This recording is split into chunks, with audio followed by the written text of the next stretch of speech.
Hi, and welcome to this video. Today I'm going to answer the question of how to get over the fear of abandonment in relationships. This is a behaviour that creates anxiety and sabotaging relationships. This can be with a intimate dating relationship, or even with friends and people that are around your workplace as well.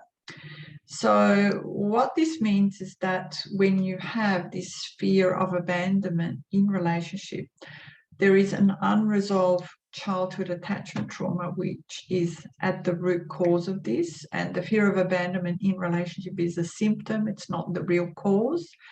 So it's important to understand, first of all, how this makes you react, because when you react as a result of the fear of abandonment in relationships, it can be as simple as getting a text message that you read as being dismissive, or it's being rejection, or whatever triggers you, that could create a fight or a flight response where you get really angry with the person, or you feel like you need to isolate and stop communication and go missing in action.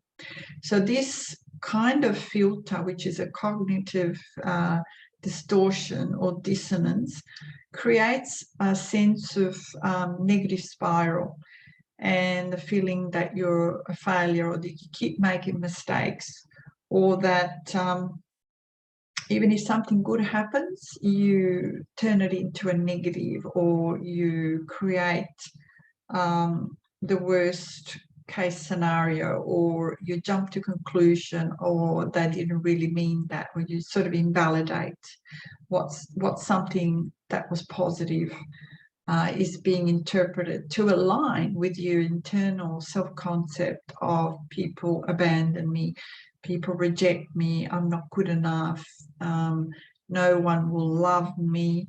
So these are all pre-set beliefs that come from childhood attachment trauma. It's really important that if you feel you have this kind of style of relating, that you start observing how you do relationships with friends or with intimate partners. And once you know that, that's when you can start to become more conscious of what you can do about it.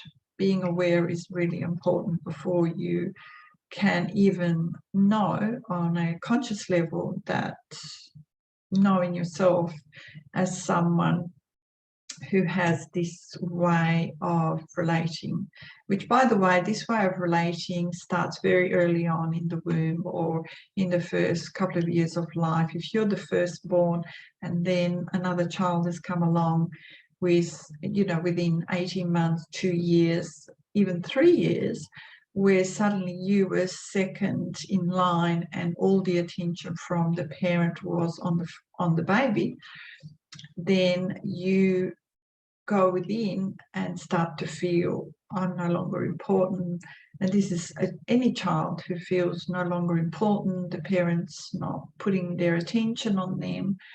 At the real deeper level, there's the fear that if the parent, every child has this, if the parent is not giving you any attention, they might forget to feed you and you will die. It's quite a big fear when you have this sense that no one's there for you, no one's providing for you, that you feel ignored, and that someone's absent, emotionally unavailable, or at the worst, it could even be abusive, because they're being activated and they get flooded with emotion because you want something, and then they turn on you, and there could be physical abuse, verbal abuse. So all of those things can create childhood attachment trauma, which manifests later in life with feeling like a failure, not feeling good enough, fearing abandonment and rejection from anyone around. So 5 things that I'd like to just offer. If you are choosing to be in a relationship because you're single and you want to be in a long-term relationship, arm yourself with the knowledge of what a secure attachment style person acts like, is like, how do you qualify them? And these people, when you're in a relationship with them, and you may have some already as friends, they will give you a sense that they're reliable, that they are responsive to your text messages, to your conversation. They listen because they come from a very different background. Their needs were met when they were children. They had the parents' attention. They felt supported.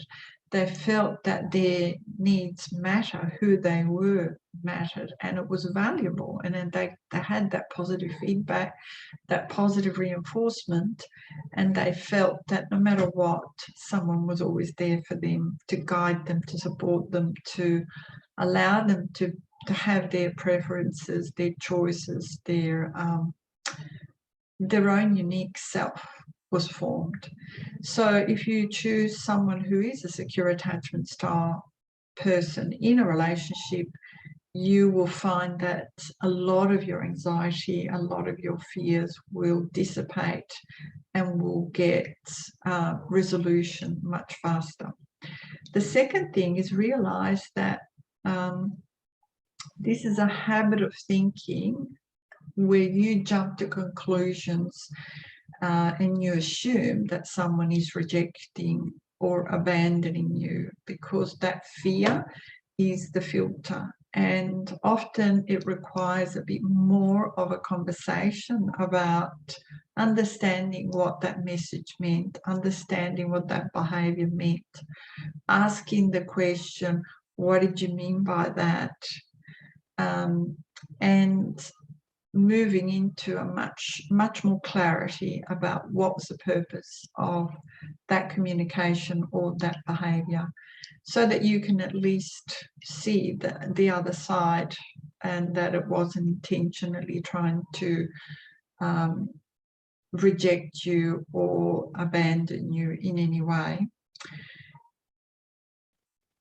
The other, number 3, is about being present to what you need to feel secure. And this can, again, happen just with friends, where if you have friends that are ambiguous friendships, or they will change their plans at, drop of a hat, and they kind of are not that focused on being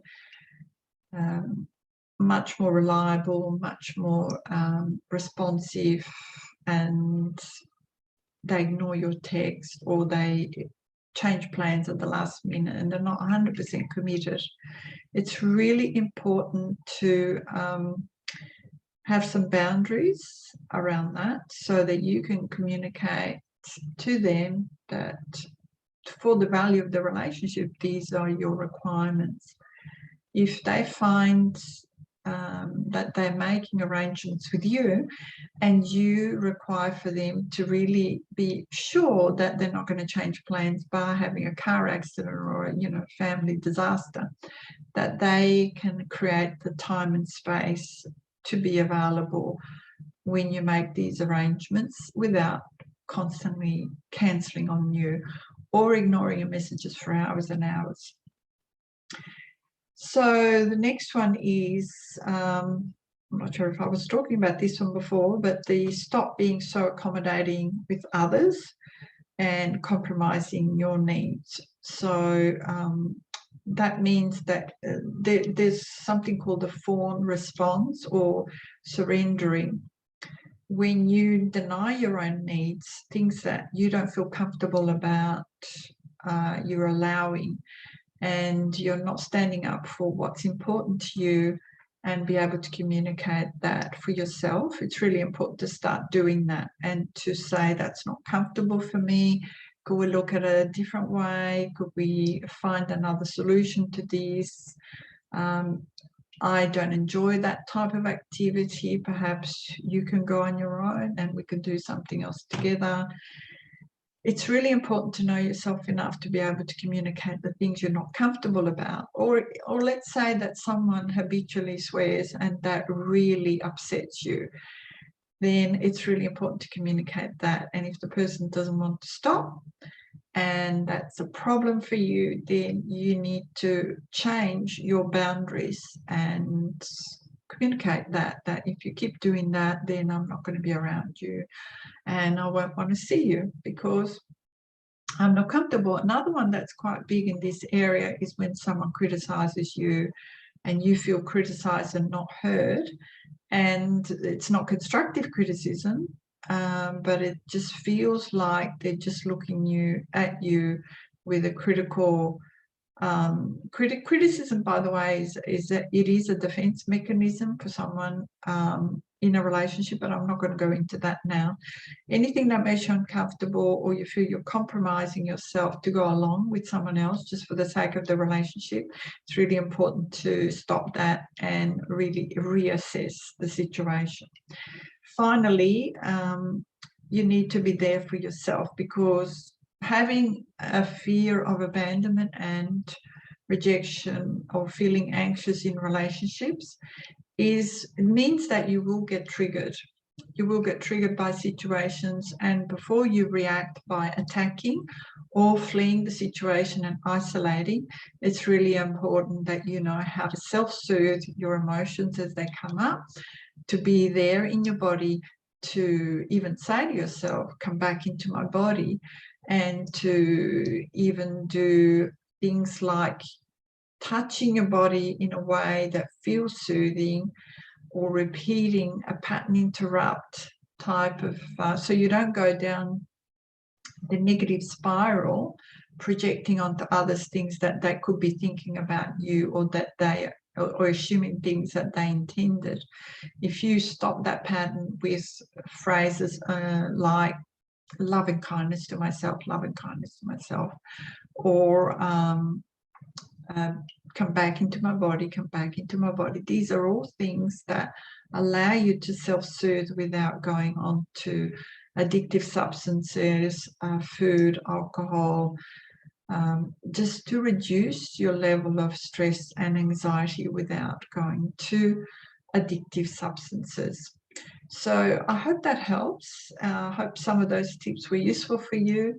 Please like, share and subscribe. I look forward to seeing you in the next video with more information of what could be useful for you if you want to be in a relationship but you still are not successful in attracting the right relationship that lasts, so that it means you never have another breakup again. So good luck with that. Thanks for listening. Bye for now.